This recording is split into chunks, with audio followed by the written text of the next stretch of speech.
Irmã Cléo, boa noite, irmãos, os que estão aqui, os que estão em casa também, sejam bem-vindos todos. Nós iremos dar continuidade à exposição que estamos fazendo de 1 Timóteo. Nós iniciamos o capítulo 4 na semana passada e hoje iremos caminhar um pouco mais.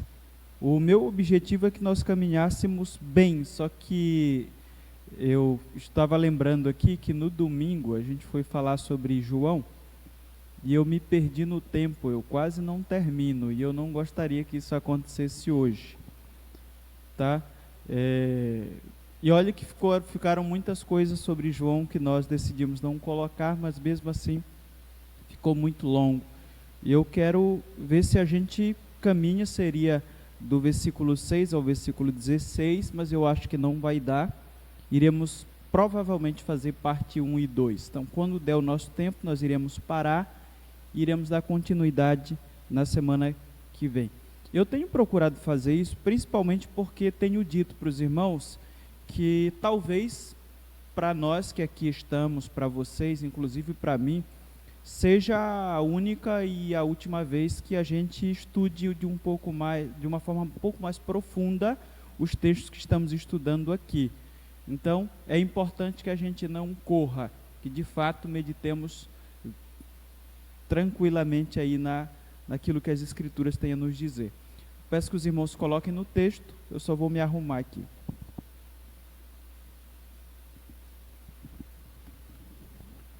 Primeira Timóteo, capítulo 4, nós iremos ler a partir do verso 6. Eu vou ler até o verso 16 e conforme eu falei, talvez a gente não consiga terminar hoje. Mais uma vez, 1 Timóteo capítulo 4, do versículo 6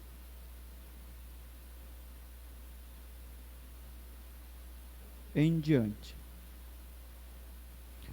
O texto diz assim: se você transmitir essas instruções aos irmãos, será um bom ministro de Cristo Jesus, nutrido com as verdades da fé e da boa doutrina que tem seguido.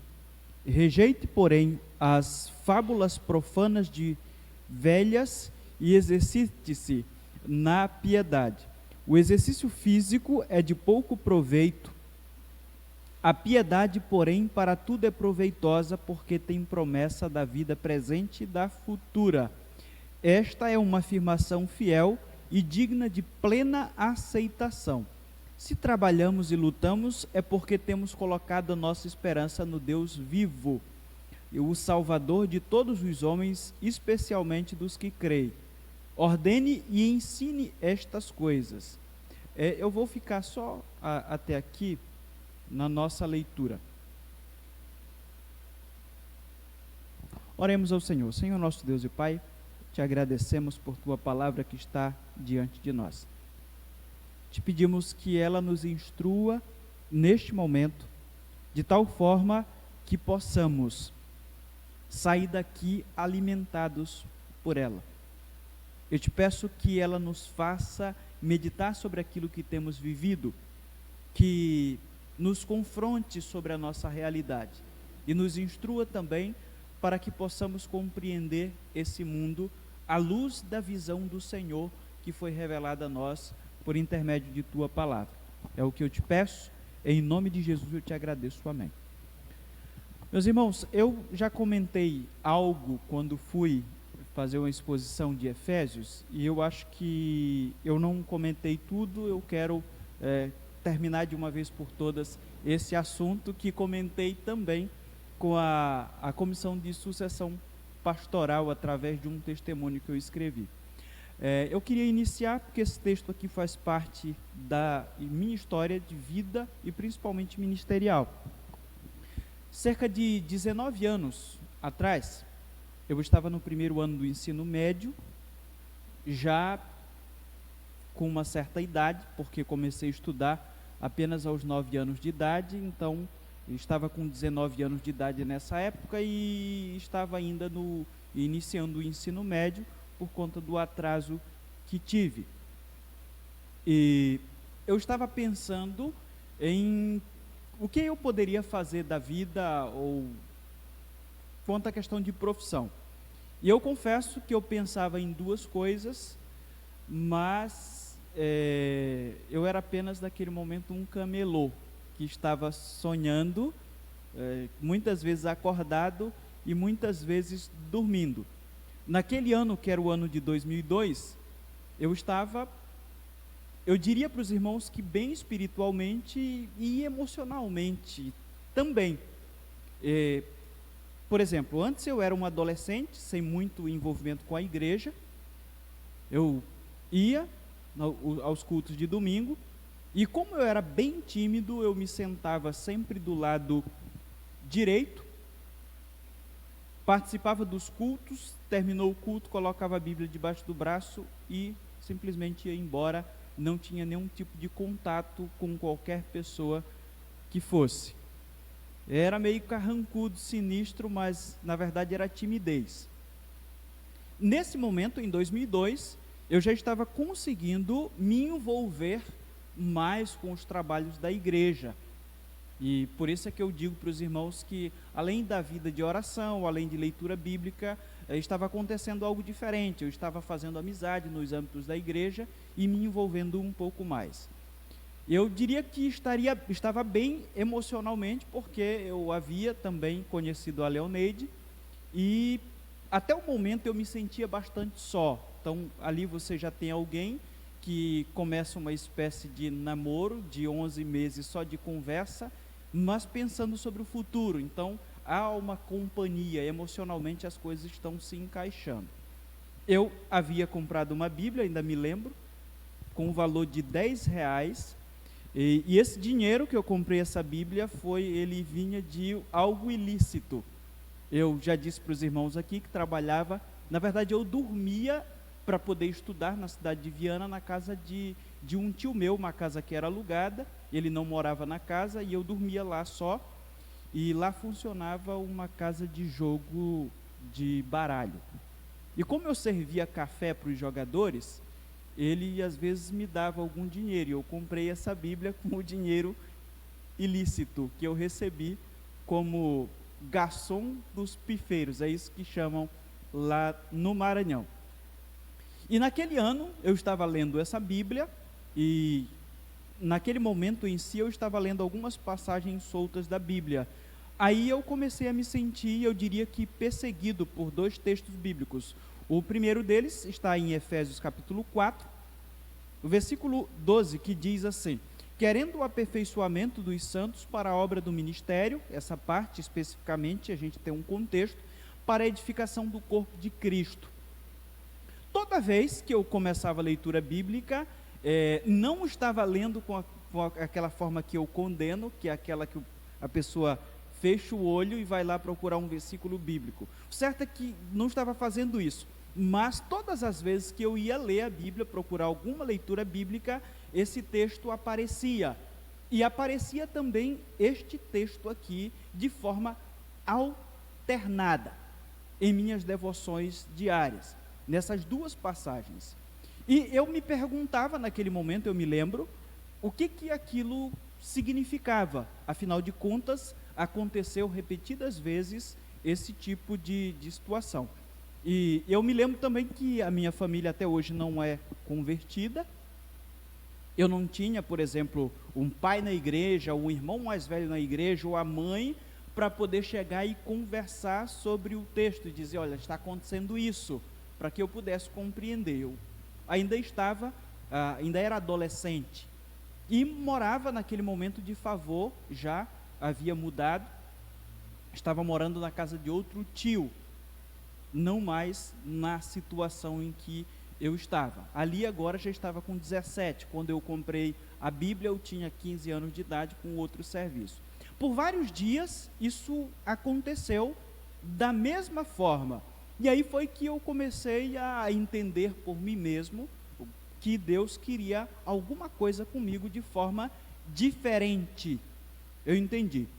E em 2002, nesse período, eu estava trabalhando como camelô em uma feira muito conhecida da nossa cidade. Se um dia vocês forem a Viana, vocês precisam ir na feira da Barra do Sol.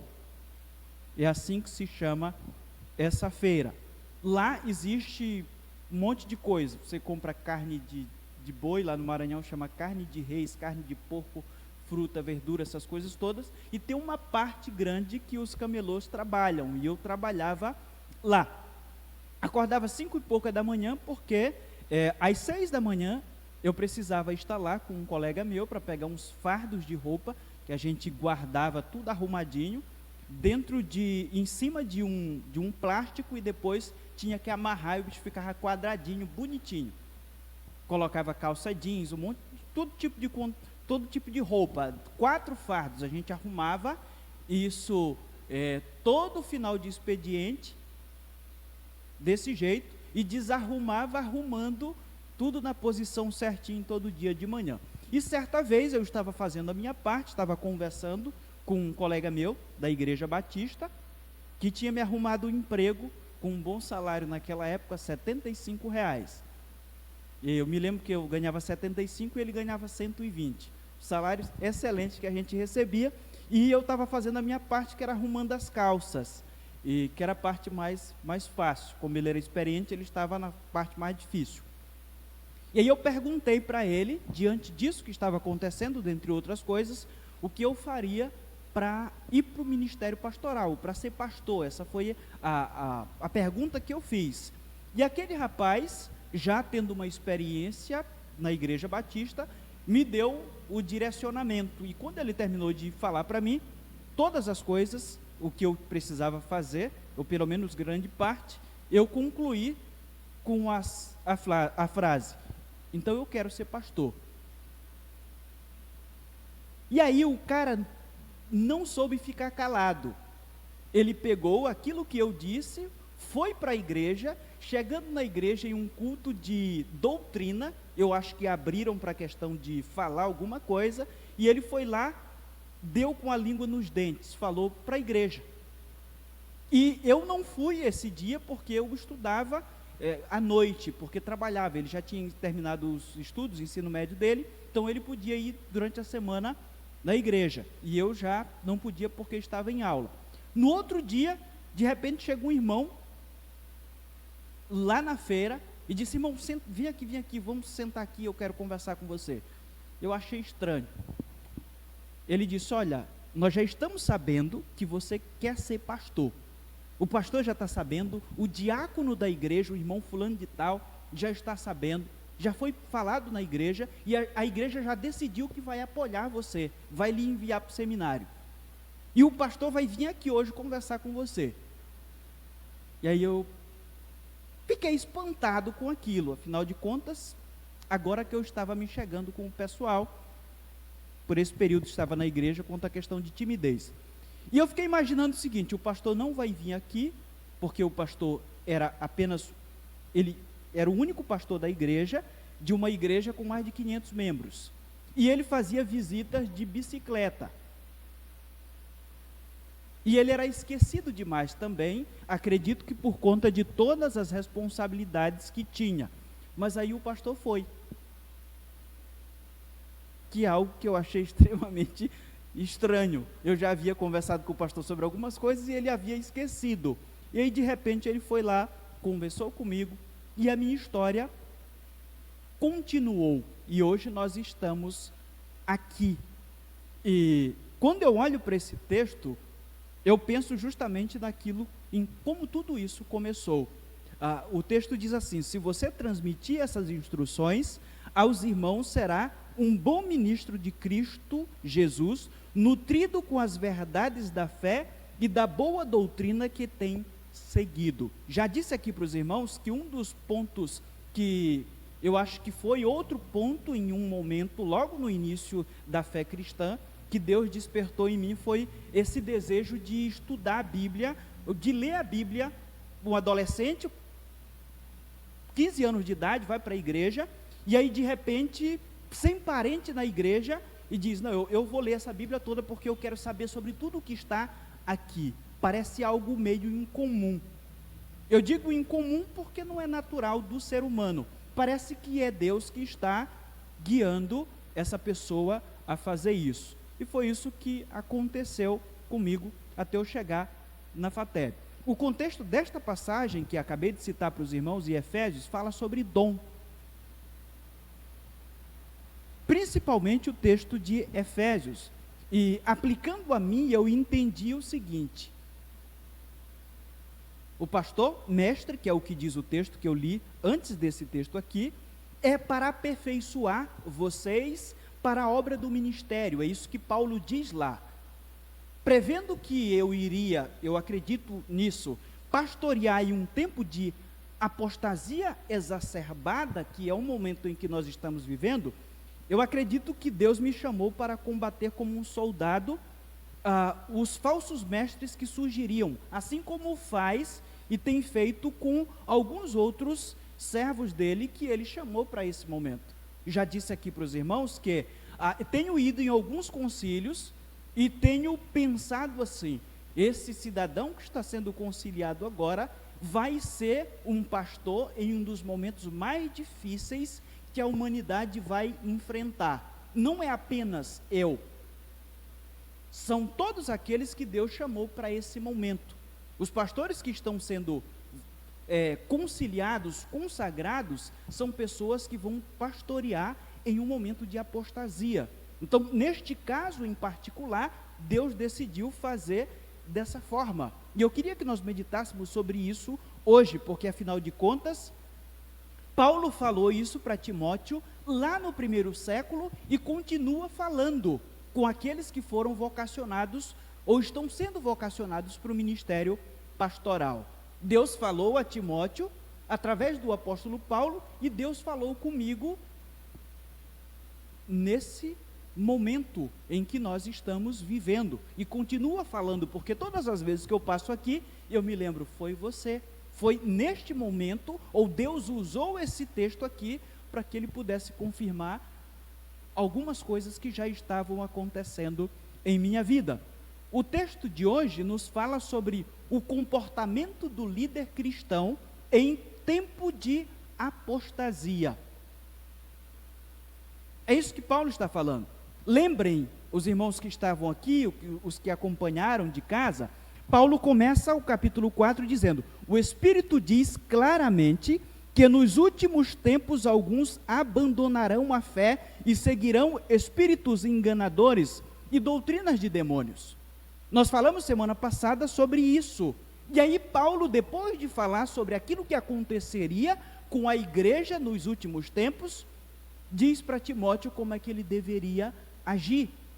Aqui nós temos a primeira parte do texto, do versículo 1 ao versículo 5, Paulo dizendo: vai acontecer isso com a igreja.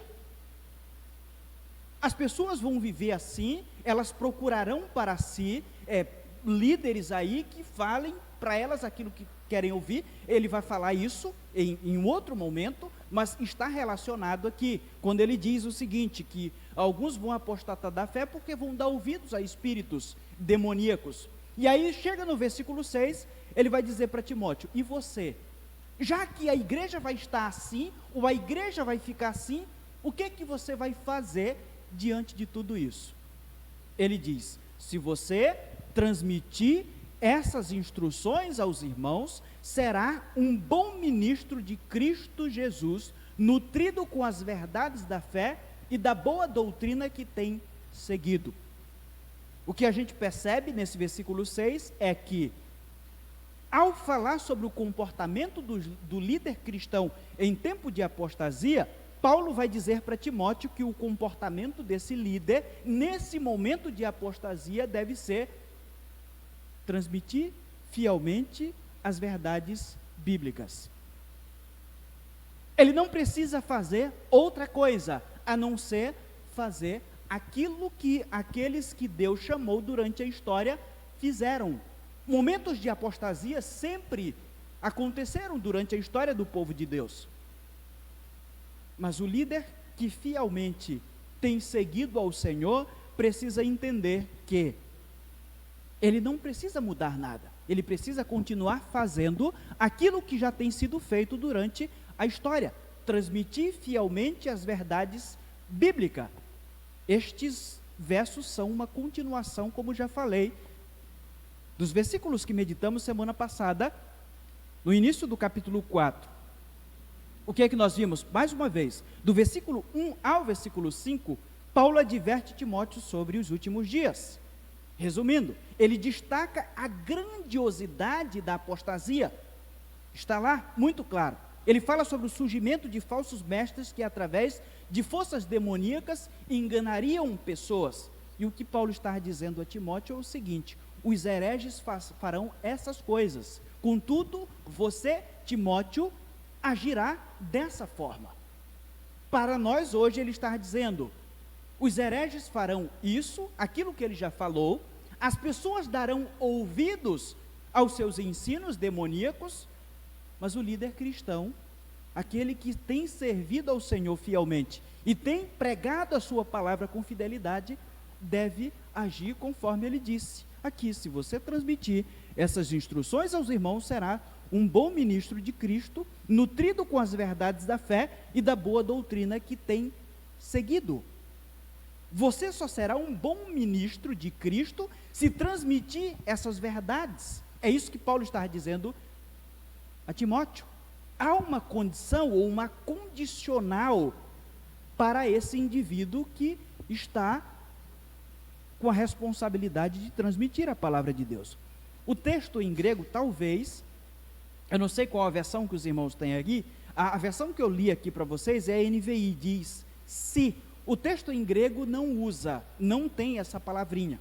Ele diz literalmente assim: estas coisas expondo aos irmãos, serás um bom servo de Cristo. Não está lá, o se não aparece, mas fica claro que há uma condição. O texto está falando sobre uma condicional. Timóteo teria que expor as verdades ensinadas pelo apóstolo Paulo, pois lhe faria um bom ministro do Evangelho. William Berkeley faz um comentário interessante sobre esse texto. Aqui ele diz assim: expor não significa dar ordens, significa aconselhar, assessorar, assinalar, sugerir. É uma palavra amável, humilde e modesta. Significa que o mestre e o líder não devem jamais estabelecer uma lei de maneira dogmática, pugnaz ou belicosa. Significa que não deve dar suas instruções com o dogmatismo de um ditador ou a arrogância de um tirano. Significa que deve agir como se estivesse lembrando aos homens algo que já conhecem, ou sugerindo, não que devem aprender dele, mas sim devem descobrir o bem em seus corações. Aquele que está ensinando a palavra de Deus, na verdade, não está criando nada. Ele está lembrando aos irmãos aquilo que já foi dito. Quando Paulo diz: se você transmitir estas instruções, serás um bom ministro de Cristo, ele está se referindo àquilo que ele já ensinou para Timóteo, inclusive o fato de os últimos dias serem caracterizados por apostasia. Quando Timóteo visse alguém apostatando da fé, ele lembraria isso, inclusive diria para esse indivíduo que isso está acontecendo com ele, mas não é algo novo, não é algo que nos causa surpresa, porque a palavra de Deus já havia advertido. E eu tenho dito aqui que, segundo aquilo que a Bíblia diz, não é papel de quem ensina inventar doutrina. Não é papel de quem ensina passar horas estudando para um sermão dominical ou até mesmo um sermão de meio de semana para inventar o que o texto vai dizer. Na verdade, está tudo lá. O nosso papel, ao ensinar as Escrituras, é descobrir o que foi dito, o que foi ensinado lá no primeiro século, ou ao longo da história da revelação bíblica que começa no Antigo Testamento. Essa passagem nos faz refletir sobre o que pensamos ser um pastor, ou um bom pastor. Eu fiquei meditando sobre isso. Eu fiquei meditando sobre o que as pessoas pensam hoje ser um bom pastor. E eu fiquei imaginando e escrevi algumas coisas. E aqui vão algumas respostas. Se você fosse perguntar o que seria um bom pastor para alguém, alguns iriam dizer: um bom pastor é aquele que cuida das ovelhas. Eu diria para os irmãos que isso é muito abrangente e não diz muita coisa.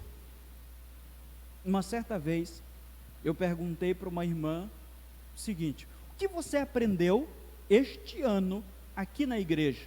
Ela disse: muita coisa. Eu disse: eu só quero uma. Não precisa você me dizer muitas, eu só quero uma.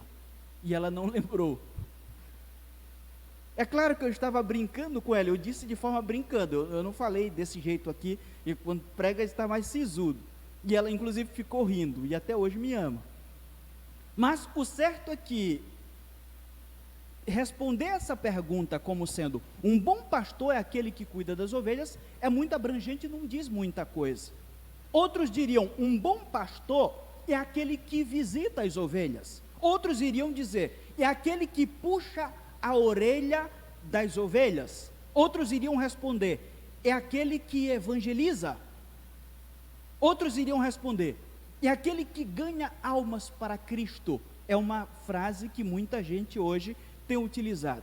Outros iriam responder: é aquele que cuida das necessidades físicas de suas ovelhas.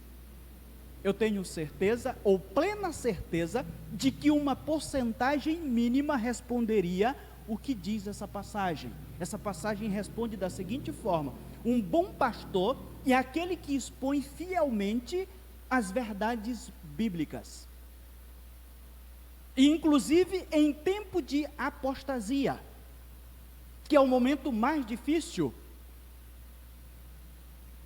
Ele faz isso porque se alimenta dessas verdades, que é o que Paulo está dizendo aqui a Timóteo: alimentando com as palavras da fé e da boa doutrina a qual tens seguido. Ele não apenas instrui as pessoas sobre aquilo que elas têm que fazer, ele as instrui porque foi nutrido com aquilo que ele está alimentando as pessoas. Um bom ministro de Cristo é uma espécie de copeiro, que antes de dar o vinho para as pessoas, primeiro prova, para saber se há algum problema ali que possa matá-las. Nós precisamos nos nutrir primeiramente com aquilo que nós estamos dando para as pessoas. Paulo diz, mais uma vez, alimentando com as palavras da fé e da boa doutrina a qual tem seguido. Na segunda parte deste verso, Paulo ilustra o seu ensino. Timóteo deveria seguir uma dieta rigorosa. O seu alimento diário é a fé. Um bom ministro, Paulo vai dizer para Timóteo, não pode dar aos outros aquilo que ele mesmo não possui. Aquele que ensina as Escrituras não pode alimentar os outros com aquilo que ele não tem sido alimentado. Eu diria para os irmãos que a fé e doutrina devem ser o café, o lanche, o almoço e a janta de um bom ministro, para que ele possa dar essa mesma alimentação para aqueles que estão sendo cuidados por ele. Paulo vai dizer isso aqui a Timóteo. Todo esse cuidado de Deus é por causa de cada um de nós. Eu me incluo nisso pelo simples fato de que antes de eu estar aqui, o Senhor pensou em mim e enviou um pastor para cuidar de mim. Eu sempre tenho dito aqui que o fato de Deus escolher líderes comprometidos com o ensino de sua palavra, líderes para a sua igreja, demonstra que o Senhor ama a sua igreja. Eu disse aqui para os irmãos da exposição de Marcos, que durante a história, quando Deus quis condenar, ou quando o juízo de Deus veio sobre o povo, Deus permitiu, foram os momentos onde Deus permitiu que mais falsos mestres existissem. Paulo vai dizer aqui que apesar de os últimos dias serem caracterizados por muitos indivíduos que através de espíritos demoníacos iriam fazer muita gente tropeçar, Deus ainda vai continuar alimentando o seu povo com ministros fiéis. Eu disse para os irmãos que Paulo diz, o Espírito diz claramente que nos últimos tempos, eu disse os últimos tempos iniciaram lá no período em que Cristo veio ao mundo até o final. Então, quando Paulo fala isso, ele estava se referindo a momentos em que Timóteo iria enfrentar.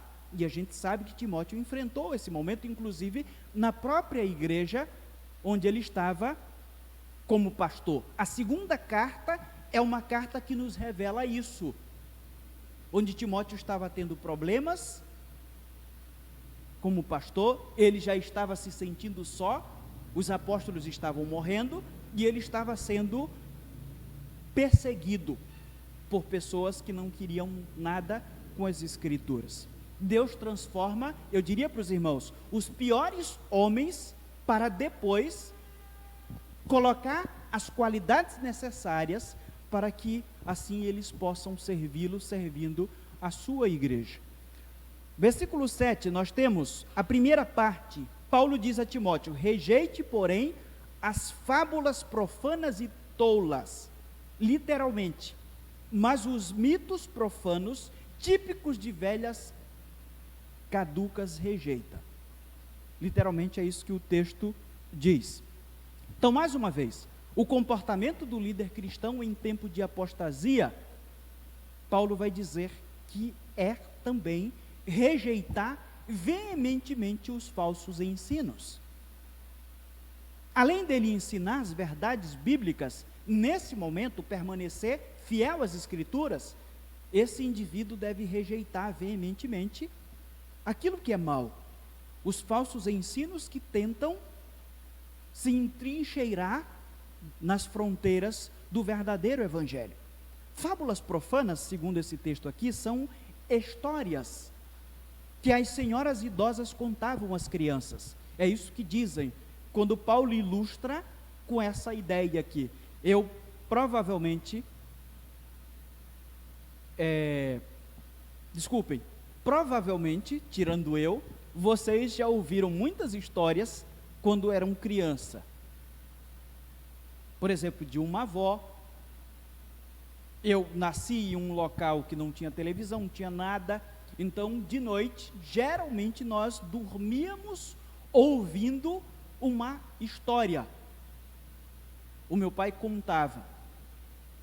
Ele contava, tinham várias histórias, inclusive, eu acho que é de João e Maria, algumas coisas, pavão misterioso, e tinham várias outras que o papai contava toda noite. Ele ficava lá no quarto dele, desligávamos todas as lamparinas, e aí ele contava uma história para a gente adormecer. E eu me lembro que aquilo ficava muito claro na minha mente, principalmente quando foi contada uma história de João e Maria sempre era a que se metia. Era bem machista a história de João e Maria, desculpem, mas era isso. Ela sempre se metia nos apuros e sempre João tinha que livrá-la. E certa vez, numa parte da história que meu pai contou, João teve que atravessar em um cachorro em um rio muito grande. E Maria morreu nessa história. Eu me lembro como é que a cena vinha à minha mente, dele atravessando um cachorro. Até hoje eu me lembro disso, como ele mesmo diz, como se fosse hoje.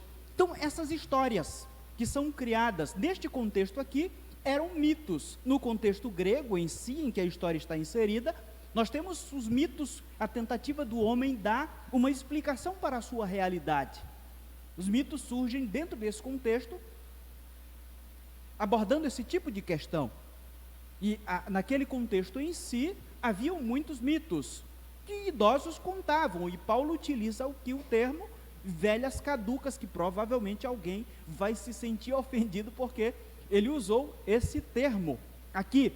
Paulo já havia advertido Timóteo no capítulo 1, no versículo 4, sobre isso. E aqui ele fala de novo. O comportamento de Timóteo com esses mitos profanos deveria ser, Paulo diz, de forte recusa, não ter nada a ver com. É isso que o texto literalmente vai dizer.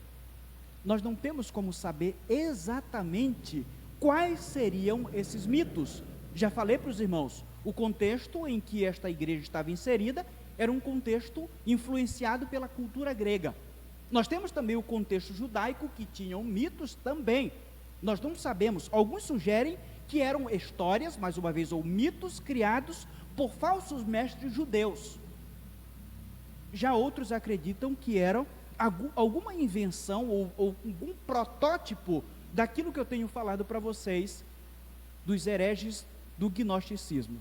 Nós podemos até não saber o que seria, eu diria para os irmãos, mas o ensino está claro. Paulo está dizendo: Timóteo, você deve ou precisa rejeitar histórias fantasiosas, não perca o seu tempo com isso, simplesmente rejeite.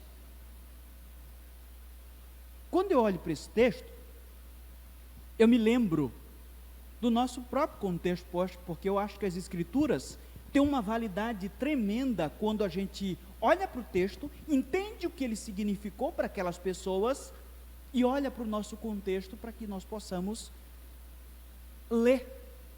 É muito interessante, eu diria para os irmãos mais uma vez, que a principal característica dos falsos mestres são histórias fantasiosas. É do meu tempo de seminário,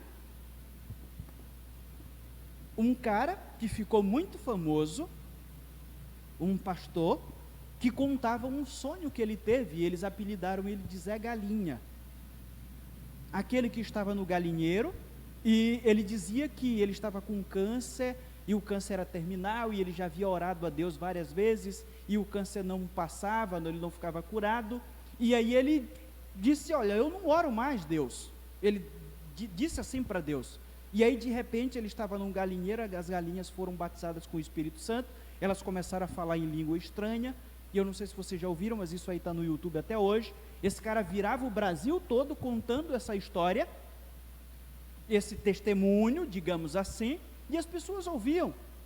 E aí ele foi apelidado de Zé Galinha, o pastor Zé Galinha.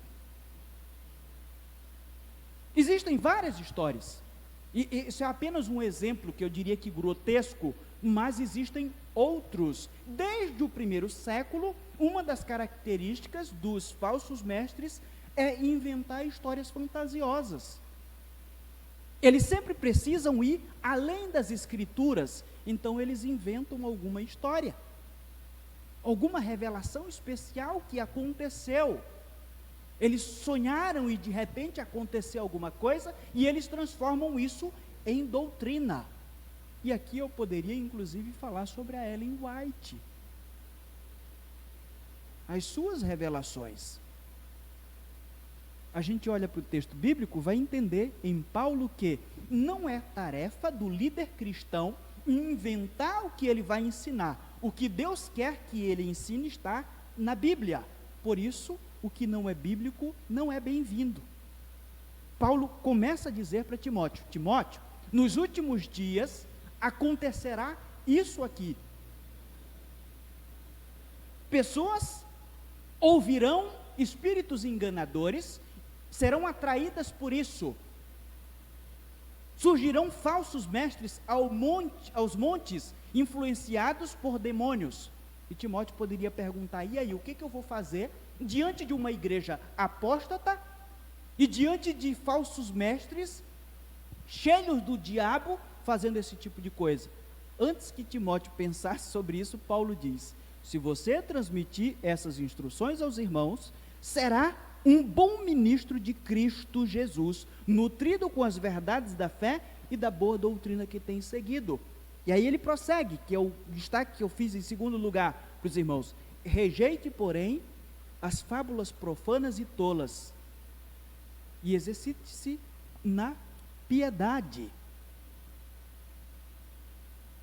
O versículo 7, a parte B desse verso, vai justamente dizer isso: exercite-se na piedade. O exercício físico é de pouco proveito, a piedade, porém, para tudo é proveitosa, porque tem promessa da vida presente e da vida futura. O que é que Paulo diz a Timóteo? Diante da apostasia, além de se manter fielmente aos ensinos bíblicos, além de rejeitar veementemente os falsos ensinos, ele vai dizer que Timóteo deve se manter em forma espiritualmente. Mas o nosso horário acabou e a gente termina na semana que vem. Tá bom? Faltando 2 minutos aqui. Eu estou com medo de repente, a gente passar. Meus irmãos, eu já havia avisado isso. Na semana que vem nós iremos fazer mais 2 destaques sobre esse texto. E eu, sinceramente, acredito que aquilo que Paulo escreveu a Timóteo serve para todos nós. Eu olhei para o texto bíblico e consegui me enxergar, porque fez parte da minha história. Mas quem sabe aqueles que estão aqui, nós temos 2 adolescentes aqui, nós temos jovens aqui, de repente Deus os chama para um momento desse. E se não chamar? A primeira parte do texto diz que muitas pessoas apostatarão da fé. Então, Paulo está avisando a igreja. E quando eu ver muitos apostatando da fé, o que eu preciso entender? As escrituras estão se cumprindo. Elas vão se cumprir. Mas eu já fui avisado. Existem indivíduos que são caracterizados por rejeitarem as escrituras, por inventarem os seus próprios ensinos. E aí, as escrituras me avisaram. Eu vou acreditar neles como muita gente tem acreditado? O texto está diante de nós. E por outro lado, quando Paulo inicia o verso 6, dizendo a Timóteo que ele deveria agir dessa forma, Deus está também mandando um recado para nós, ou para todos nós. Apesar do mundo virar um caos, teologicamente falando, Deus continuará levantando pessoas para guiar-nos de forma correta, segundo a sua palavra. Então precisamos meditar, porque tudo aquilo que Paulo está falando para Timóteo reflete o cuidado de Deus para com os seus. Precisamos lembrar, aquilo que Deus mais ama neste mundo é a sua igreja. Se você verdadeiramente é a igreja de Cristo, você é a causa maior do amor de Deus neste mundo. E eu sempre tenho dito e repito, Deus ainda não destruiu esse mundo por causa da igreja dele que está aqui. O dia em que Deus tirar a sua igreja deste mundo, segundo aquilo que nós vemos nos livros proféticos, principalmente no Apocalipse, este mundo se tornará um caos. Baixe sua cabeça e vamos orar ao Senhor. Senhor nosso Deus e Pai, a Tua palavra está diante de nós, como sempre tenho dito, em imperfeição, pelo simples fato de não ter 100% de capacidade para interpretá-la em sua inteireza com detalhes, como eu tenho certeza de que o Senhor faria na pessoa do Teu Santo Filho. E ainda mais por ser um pecador. Mas nosso Deus, apesar disso, nós temos aquilo que Tu queria que tivéssemos. Quando nós olhamos para este mundo, nós percebemos que a Tua palavra continua se cumprindo. De um lado, nós temos pessoas que têm sido trapeadas por Satanás, têm dado ouvido aos líderes endemoninhados. Nós temos visto pessoas que o Senhor tem levantado também para continuarem firmes pregando a Tua palavra. A Tua palavra continua a nos mostrar, ela continua a mostrar que esse mundo tem um ciclo em que nada é por acaso, nada é novo, porque a Tua palavra já havia dito que iria acontecer. Aqueles que verdadeiramente a têm estudado não serão pegos de surpresa diante dos fatos que estão acontecendo e ainda acontecerão. Nós glorificamos o Teu santo nome por isso e agradecemos a Ti por nos ter revelado tudo aquilo que nós iríamos passar ainda neste mundo, neste tabernáculo humano. Eu te peço, Pai, que a cada dia, ao estudarmos a Tua palavra, possamos ser mais preparados para passarmos por tudo aquilo que iremos passar, mas principalmente para nos encontrarmos com o nosso Senhor Jesus Cristo. Abençoe os teus filhos que aqui estão, abençoe os que estão em casa, nos acompanhando, e até mesmo aqueles que porventura aconteceu algo e não puderam acompanhar, que eles possam em algum momento ser tocados por Ti, para que possam clicar lá depois, para serem alimentados ou avisados através da Tua palavra. É o que eu te peço, em nome de Jesus eu te agradeço. Amém. Meus irmãos, a gente encerra este culto presencial neste lugar. Entendemos que o culto continua em casa e que possamos pegar tudo aquilo que aprendemos ou que fomos chamados a atenção pela palavra do Senhor nesta noite, para colocarmos em prática em casa e avaliarmos este mundo conforme ele precisa ser avaliado, que é à luz das Escrituras. Nós ficamos por aqui, tenham todos uma boa noite.